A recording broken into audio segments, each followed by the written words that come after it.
Salut Stipi, comment tu vas? Oh, cours le coucou Arnaud, je suis un peu stressée. Bah qu'est-ce qui se passe? Alors toi tu fais ce que tu veux aujourd'hui, mais moi je dois étudier. Dans un mois, c'est le CEB. Je suis stressée comme un pou. D'ailleurs, tu n'aurais pas quelques conseils à me donner? Attends, j'en ai... Ah flûte, j'ai un trou de mémoire.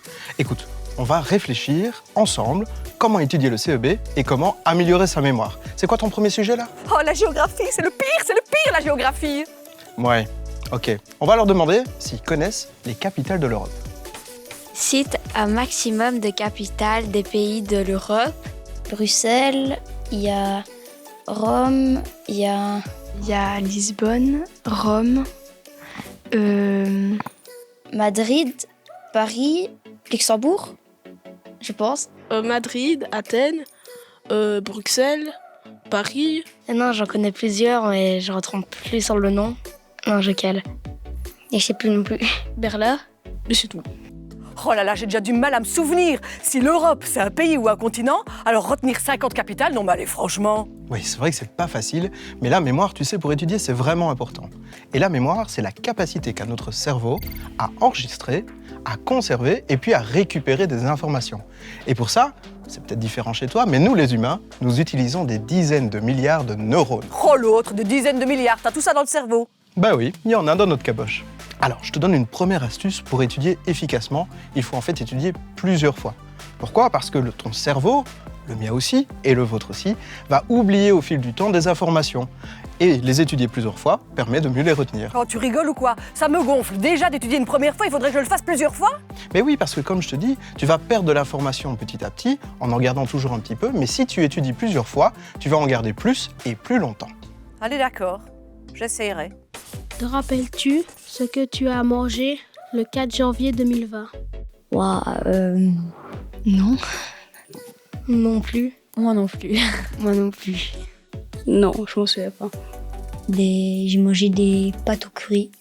Moi j'ai mangé le reste de la choucroute, de ce qui restait je pense. Ou alors on a été manger chez des autres gens parce qu'ils nous avaient invités je pense. J'ai mangé des boulettes de chasseur. Non, je me rappelle plus. Je me rappelle plus non plus. Je me rappelle plus en vrai. Et c'est pas facile de se rappeler d'un souvenir, surtout si l'on l'a vécu une seule fois et qu'il n'est pas très marquant comme ce qu'on a mangé donc le 4 janvier 2020, on aurait pu prendre une autre date. Parce que oublier c'est naturel, on oublie tous, tout le temps, plein de choses. Oh, ça me rassure.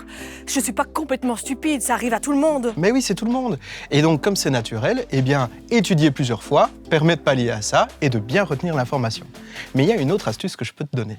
Oh, je veux bien. Si tu as peur d'oublier une information, tu peux en parler. Parle-en à tes parents, à tes proches, à tes amis, etc. Pourquoi? Parce que parler d'un souvenir, c'est déjà s'en souvenir. Autant qu'il soit bon parce que sinon je vais saouler tout le monde. Mais donc, si tu me dis bien, j'entends quelque chose à l'école d'intéressant ou parfois un peu moins intéressant. J'en parle le soir à mes parents, ça fait que je retiens mieux. J'en parle après à mes copains, je retiens encore mieux. Après, peut-être que j'en parle à mon chien et là, c'est solide, c'est du béton, j'ai un souvenir. Et plus t'en parleras à ton chien, mieux il le retiendra lui aussi. Parfait. Super. Qu'est-ce que tu oublies tout le temps? Mon sac de foot. Moi, j'oublie tout le temps de mettre mes produits pour mes cheveux. Les choses pas importantes que je dois faire ou que j'ai pas envie de faire. Où je dois aller. J'oublie souvent, moi, mes affaires, de ranger ma chambre. Les anniversaires. De ranger l'âge de mes parents. Moi, d'état de la lumière. Mes parents, je pense qu'ils savent. J'oublie de prendre mon casque quand je vais rouler vélo. J'éteins pas tout le temps ma PlayStation et je ferme pas les lumières. Et j'oublie le nom de l'anniversaire, le jour de l'anniversaire de mes frères et sœurs. Alors la bonne nouvelle, c'est que si tu as étudié quelque chose et que tu ne t'en rappelles plus, c'est pas que le cerveau l'a complètement perdu. Il l'a stocké, mais il n'arrive pas à accéder à l'information. Il a qu'à un tout petit peu mieux le ranger, son cerveau. Oui, c'est vrai, mais on va l'aider. Une première astuce, c'est de donner du contexte à l'information qu'on recherche. T'as un exemple pour nous? Par exemple, enfin, tu me dis si j'ai raison. Si je suis devant mon CEB et que je me souviens pas du tout de la capitale de la Belgique, mais je me dis, j'étais en train de penser à quoi quand j'étudiais? Je me suis dit, ah oui, chou de Bruxelles. Bruxelles, c'est la capitale de la Belgique. C'est pas mal, mais moi je préfère les gaufres. Et puis, deuxième astuce, on peut, par exemple, si vous cherchez un prénom, citer les lettres de l'alphabet jusqu'à tomber sur l'initiale du prénom. Ça va aider votre cerveau à la retrouver. Ah, j'ai un exemple. Arnaud? Ouais, elle était facile celle-là. Allez, troisième astuce, si vous n'arrivez pas à retenir une information, ou plutôt à la retrouver, vous passez simplement à autre chose, votre cerveau va continuer à réfléchir pour la retrouver, et puis peut-être que quelques minutes plus tard, vous allez la voir. Ça, je le fais souvent, quand maman me demande de ranger quelque chose. Mais je me souviens plus quoi, J'ai qu'à passer à autre chose, je verrai bien après. Et puis, comme tu parles de rangement, il est vrai qu'on peut oublier des actes du quotidien. C'est plus rare, mais ça arrive. Alors cette fois, je vais te donner 2 astuces pour ne plus jamais les oublier. La première, c'est d'être plus conscient des actes que tu es en train de faire. Genre d'en profiter encore plus. Je suis en train de ranger ma chambre et après, je ne dois pas oublier de ranger ce ligne de la vaisselle. C'est ça. Alors on peut chanter un peu mieux, mais le but en chantant, c'est d'être conscient qu'on ne doit pas oublier quelque chose. La deuxième astuce que je te donne, c'est de faire des associations d'idées. Donc par exemple, si je dois absolument pas oublier quelque chose, je peux faire un nœud dans mon mouchoir. Du coup, quand je le sors pour me moucher, je me dis « Mais qu'est-ce que c'est que ce nœud dans mon mouchoir ?» Qui dit mouchoir, je me dis « dit placard », qui dit placard, dit cartable, qui dit cartable, dit étudier, qui dit étudier, dit CEP. Pas oublier d'étudier mon CEP. Bon, pas mal. Par contre, tu m'as l'air un peu stressé. Alors je te donne une 3e astuce pour bien mémoriser, c'est d'essayer de diminuer le stress. Eh oui, Stipi, parce que le stress, ça influence l'hippocampe, qui est une partie du cerveau, et ça l'influence négativement. L'hippocampe est moins efficace et tu retiendras moins bien les informations que tu essaies d'étudier. Attends. Cool. T'es en train de me dire que j'ai un petit hippocampe tout mignon dans mon cerveau? On va en parler, mais d'abord, on va leur demander s'ils savent comment la mémoire fonctionne. Comment ça marche? La mémorisation. Ah, ça je sais pas. Bah, moi, je pense que c'est l'œil qui a des images et qui les transmet au cerveau. Et le cerveau, bah, c'est une genre de mémoire qui les garde et qui les ressort au bon moment. Voilà. Pour moi, la mémorisation, c'est quelque chose que tu retiens dans ta vie. Ça dépend si c'est une mémorisation auditive, visuelle ou... je sais pas les autres s'il y en a. Moi, j'ai plus facile de retenir des visuels que des auditives parce que c'est plus facile pour moi. Il faut retenir. Il faut étudier, Oui, il faut étudier. il faut bosser H24 et voilà. Alors il ne faut peut-être pas travailler H24, mais c'est vrai qu'il faut fournir un effort pour aider notre cerveau à fixer des souvenirs dans la mémoire. On dit qu'on les consolide. Un peu comme le ciment pour faire un mur? Pas tout à fait, parce que ça se passe au niveau des neurones qui vont plutôt s'organiser en réseau électrique. Aïe! Non, ça fait pas mal du tout. Imagine plutôt des routes et des quartiers que notre cerveau peut éveiller. Et éveiller ce quartier, eh bien, c'est se souvenir. Waouh, un énorme réseau routier dans le cerveau. La classe. C'est ça. Et puis quand il y a un embouteillage, eh bien, on a un trou de mémoire et on ne se rappelle plus de ce qu'on doit dire ensuite. Alors pour la mémoire, on va localiser dans le cerveau 5 zones qui correspondent à 5 types de mémoire différentes.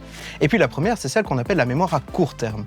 Elle sert aux activités du quotidien. Par exemple, si je te regarde Stipi et puis que je tourne la tête vers vous, je n'ai pas oublié où était Stipi, ça ne dure que quelques secondes et ma mémoire à court terme, située à l'avant du cerveau, est capable de s'en rappeler. Mais dans quelques jours, j'aurai complètement oublié où tu étais Stipi. Mais tu n'auras pas oublié ma beauté. Sans doute pas, parce que ta beauté se situe dans ma mémoire à long terme. Et là, il y a 4 types de mémoire à long terme qui sont situés dans 4 zones différentes du cerveau. Et puis, mince, j'ai oublié ce que je voulais vous dire sur la mémoire à long terme. Donc on reprend.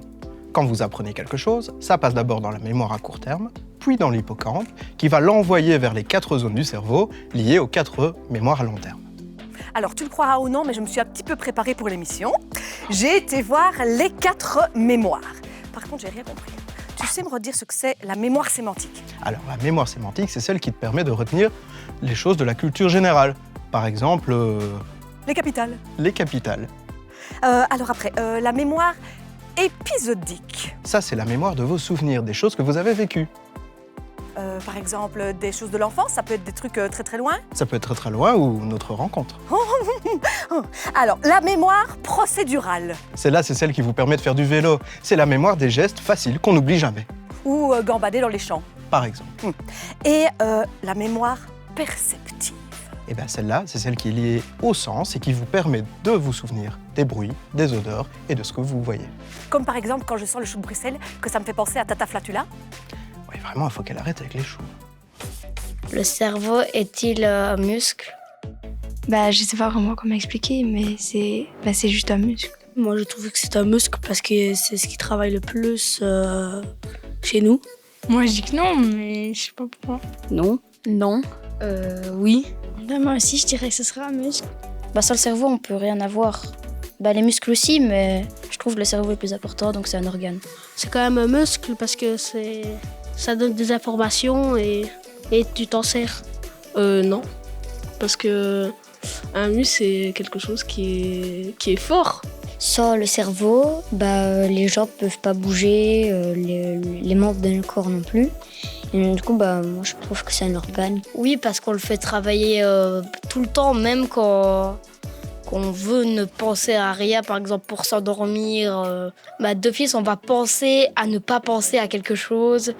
Donc le cerveau travaillera tout le temps, même quand on dort, il y a une partie qui travaille. Alors en effet, le cerveau, c'est pas un muscle, mais on peut quand même l'entraîner. Et plus on s'entraîne à mémoriser des choses, plus il devient efficace. Mais malgré ça, mémoriser des choses qui n'ont pas de sens reste très difficile. On va jouer avec Stippy pour voir ça. Stippy, je te mets au défi, en 15 secondes, d'étudier ces Wiimotes dans l'ordre. T'es prête ? Je me concentre, tu vas voir ce que tu vas voir. C'est parti, top chrono.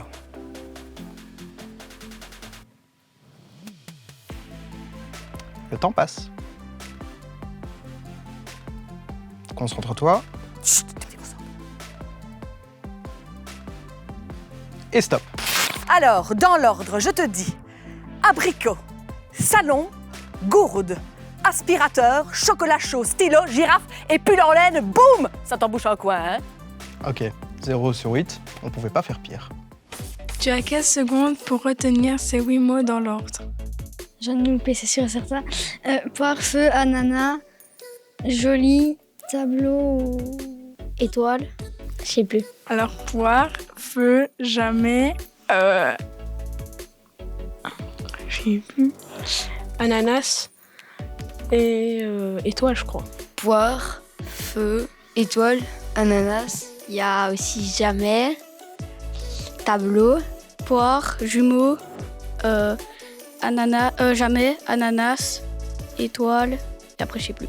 poire, jamais, non, étoile, Poire, feu, ananas, il y a poire, ananas, jamais, ananas. Non, je suis trompée dans l'ordre en fait. C'est poire, feu, jamais, ananas. Stippy, est-ce que tu veux bien lire la phrase qui est là ? Avec plaisir, Arnaud. Une poire cuite au feu ne doit jamais être mélangée à de l'ananas, même taillée en étoile, pour qu'une jolie assiette ressemble à un tableau de maître. Elle est belle, cette phrase. Alors, on est d'accord, ça ne veut rien dire, mais c'est une contextualisation qui vous permet de retenir plus facilement la liste des Wiimotes. Tiens, tu te rappelles des Wiimotes tout à l'heure ? Je réessaye, du coup. Poire, feu, jamais. Ananas, étoile, jolie, assiette, tableau. Tidim! 8 sur 8. Alors, n'hésitez pas à vous en servir pour étudier votre CEB. As-tu des astuces pour bien étudier? Non, à part quand mon frère il est pas là, mais voilà. Pour les dictées, je lis, je recopie, on me les dicte. Puis si j'ai des fautes, je recopie 3 fois aussi. Moi, je prends des feuilles de synthèse. Je lis, puis alors après, quelqu'un de ma famille essaie de me dire des questions et j'essaie de répondre pour voir si je connais bien, sinon je relis. On peut étudier en chantant. Je réécris les mots que je dois faire et puis soit pour des poésies, je la lis 2-3 fois, puis je la récite à ma mère. Moi, je les lis, je les écris, puis ma maman me les dicte. Puis à chaque fois que j'ai des fautes, je les réécris 3 fois. Pour étudier, je lis 5 fois toutes mes feuilles sur la matière. Puis on me repose les questions dessus. Et les questions où j'ai des fautes, par exemple, on fait une petite barre à côté. Je les relis le soir et on me repose toutes les questions avant de manger. Trop gai, ils m'ont donné plein d'idées pour étudier. Mais t'aurais pas encore l'un ou l'autre conseil à me donner? Ok, alors je t'en donne encore quelques-uns. Premièrement, faites de l'exercice. Le sport, ça aide en fait à étudier. Et puis prenez soin de votre corps. Un bon bain relaxant, allez dormir à une heure raisonnable, ça aide à diminuer le stress. Et je vous l'ai dit, l'hippocampe est influencé par le stress et donc il est moins efficace pour faire ressurgir les souvenirs.